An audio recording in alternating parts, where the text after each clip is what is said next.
What's up, Fantasy League enjoyers? With such a fast turnaround between the Katowice play-ins and the group stage, I'm going to have to make this video pretty quick as I'm making this in the early hours of the morning before the next stage gets started, just to get the video out there.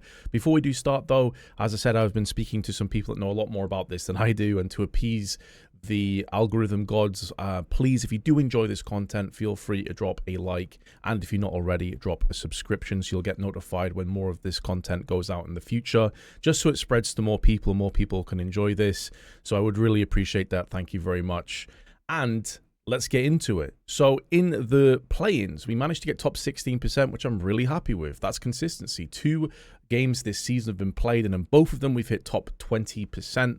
It's all about consistency. That is the name of the game. And everyone did me proud. Positive points for everyone across the board. Maybe a little bit disappointed in terms of Eternal Fire not bagging me as many points as maybe I was hoping for, but I still can't complain about a top 16. This is a really solid result. Glad I really found faith in Furia, and they repaid that in kind with a lot of points. Cello in particular was very surprising to me. I thought you might scrape by with maybe like 20 points at most. 57 is huge, and PR as well from Gamer Legion. I'm a firm believer in Ash. He says this guy's the real deal, and so far he's done very well. So we'll take those. Let's jump into the actual group stage itself, though. Of course, we do know what the games are. This is always going to affect our picks and our decision-making. So in Group A, G2 and VP, Falcons take on Eternal Fire, Vitality and 3D Max, and then FaZe and Big. So plenty of good teams in here, but plenty of teams that also are still finding their way, and some big dips in form. 3D Max in particular last year were a bit of a shock to a lot of people in terms of how they were performing and some of the big scalps that they took, some of the very surprising results they were getting, and the shocks continued and continued until it became normal for them to beat big teams. But they did trail off pretty considerably towards the end of last season, and so far they didn't look particularly good at Blast Bounty either. So I think Vitality should have a pretty straightforward win. We have to mention though that the Vitality and FaZe in particular, you can maybe throw Falcons into the mix as well, all had very poor showings at Blast Bounty and played way below the level that people anticipated. But you have to put into consideration that these rosters are still finding their way, and there has been a little bit of time now between Blast Bounty and Katowice group stage where I would expect that they are going to be improved. I don't think that we're going to see the same Vitality performance or the same FaZe performance or the same Falcons performance that we witnessed at Blast Bounty. I think there is going to be considerable step-ups in their games, and so this is speculation, of course. We don't know. It is a possibility, though, that some of these teams come out swinging and do get big results. In FaZe's case in particular, there was a very interesting interview, which I feel like I should mention, at Blast Bounty that some of you may not have seen, where he was discussing the changes coming in with Lee joining the roster, where effectively he was wanting to get Rain into a role that he feels he is perfectly fitted for and is going to be a natural in, but has never played before in the past. And he likened it to football or soccer if you're in the US, where he said that Rain should play like a winger position on the periphery of the map and kind of be like this old school lurk player that is doing things on the other side of the map. But it was going to be a work in progress, and it would probably get worse before it got better, and it may take some time. So it's very interesting to know that FaZe are going through some pretty considerable changes, an identity in terms of shot calling on the side of Carrigan. So those things may put you off going for FaZe here, as they do walk into a big team that actually has looked pretty good as of late. People were skeptical, myself included, when they made their 2 roster changes, especially Searson going out for Hyped. But so far, he has been really solid on the AWP for big. And so that could be a potential banana peel, especially as FaZe are still finding their way. For me, that is probably the one I'm looking at as a potential upset and a potential shock win, if you want to call it that. Falcons and Eternal Fire is a very interesting match because Eternal Fire have been in great form as of late. They've really been stepping it up. Zentaras in particular has been a monster in a lot of games, and so with Jota also coming in from Sangal, I don't think we've seen the same level from him that's now fitting into Eternal Fire, but he's still finding his way, and he has also had some good maps, so it's not all been all negatives. Problem is, can Falcons silence Zentaras? If they do, they have a very good chance of winning, in my opinion, but that's going to be a tough one. And Eternal Fire have been in good form.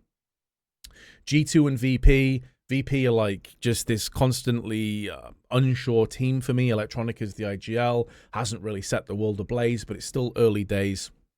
Yes, he's done it in the past and not had great results, but this is a different roster. This is a different look with Flammers coming in, etc. So I'm willing to give them benefit of the doubt. I think G2 should be the favorite, though, to take that. So I'm expecting it to be G2 and Eternal Fire in this upper semis, and Vitality and maybe Big in this upper semifinals, but we'll see what happens on that one.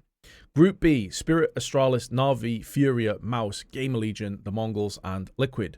Now, starting from the bottom, we haven't seen the Mongols in a while. And although they had a really good year last year, and a lot of people are touting this very young but now experienced sort of veteran roster when you think of all the tournaments they've been to over this last 6 to 9 months, this could be their year. A lot of people are expecting big things from the Mongols.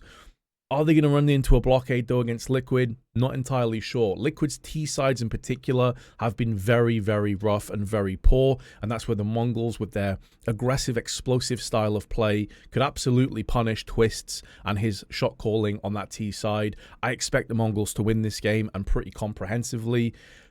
Mouse and Gamer Legion is a very interesting one as well. Obviously, Mouse have had their roster changes. We've got Sui no longer is playing in the team, and Zelex comes in from kind of like an academy position to join the roster. In my opinion, with Brolan IGLing, I just don't really have much faith, to be completely honest about things.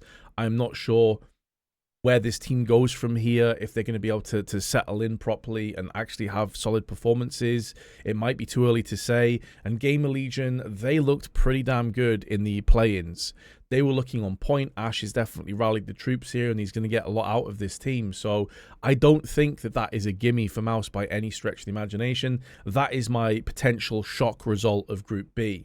Na'Vi should beat Furia, but Furia actually looked pretty good in the play-ins as well. Serato, Cello, very interestingly, was popping off quite a lot. Fallen had some great individual performances on top of that one. So I don't know 100%. Na'Vi have looked a little bit jittery as of late as well. Is that another potential shock? Maybe, but I still feel like Na'Vi should win. And then Spirit and Astralis, although Device had some really cool moments, which you saw on Twitter, and like a lot of clips were made of his games, Spirit, for me, are just the best team in the world right now, and pretty comprehensively so. I think they've put Na'Vi to bed multiple times now, and I would expect to see another grudge match in the upper semi-finals with Spirit and Na'Vi, and I'd expect Spirit to win again. I think they're going through to the upper finals, and they could just win this entire group. I'd be surprised if Spirit didn't win this entire group the way they've been playing as of late.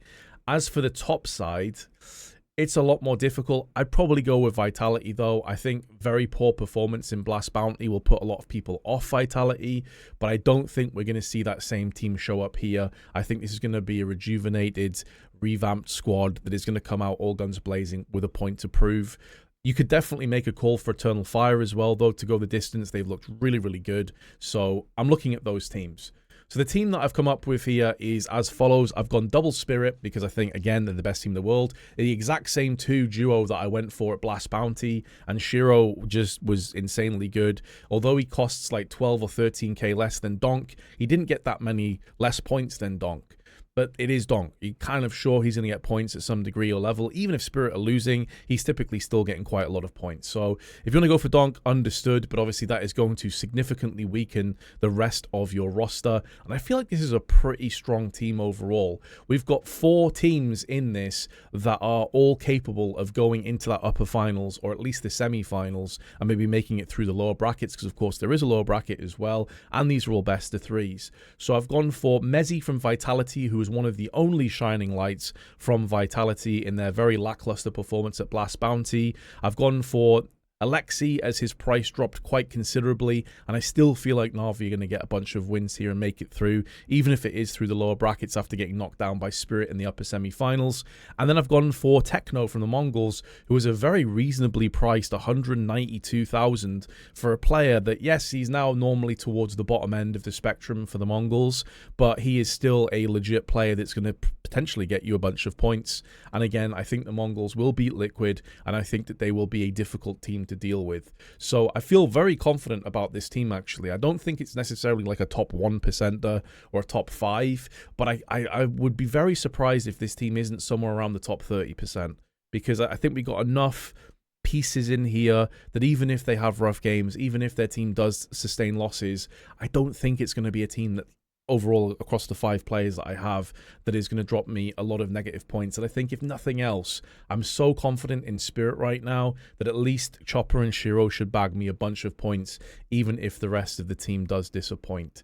So comment below, let me know what your thoughts are, which team that you've gone for. How has your season been so far on these opening 2 games? Or 3 games actually, I guess. For the celebrity leaderboard, it's a little bit different to the rest. And I'll see you guys in the next video. Good luck.